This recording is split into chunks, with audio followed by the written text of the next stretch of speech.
Hello mga katami, tara't gumawa tayo ng masarap na pansit.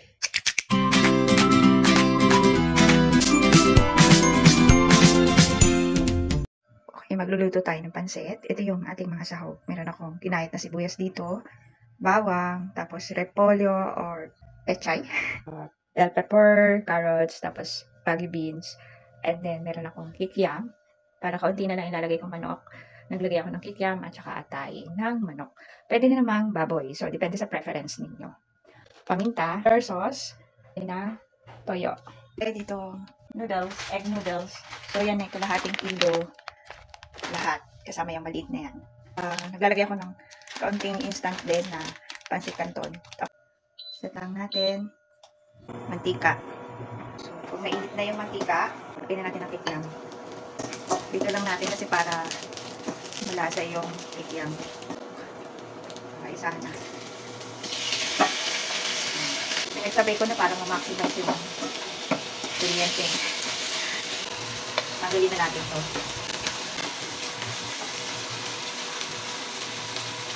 Ito naman o, ayan lang natin na ma-brown pa.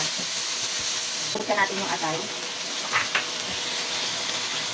Pwede na natin yung lagyan ng paminta. Start to put yung sibuyas. Pagkain na natin. Ng sibuyas at saka bawang nasa inyo. Ayan, bawang na yung nalamig ko.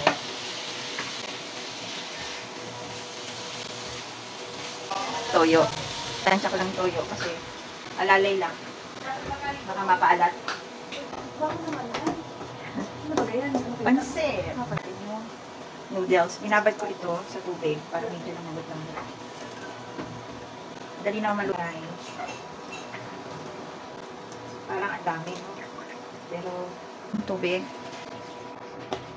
Kailangan natin yung noodles. Kaya na rin natin itong beans. At saka carrots. At saka ito, bell pepper. Kaya na rin natin itong repolyo.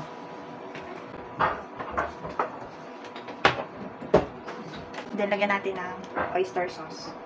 Konti. Yung toyo. Dagdagan nyo na lang.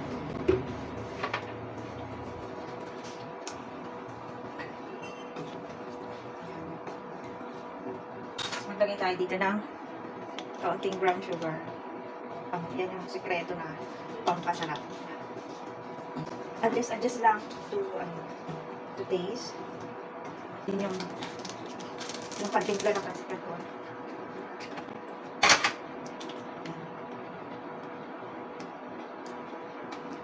Yan pa natin ng kaunting tubig. So, okay na. Pwede natin dagdagan ng paminta.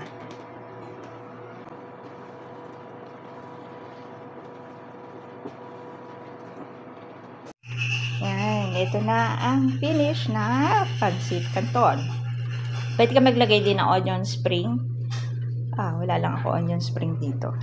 Ayan.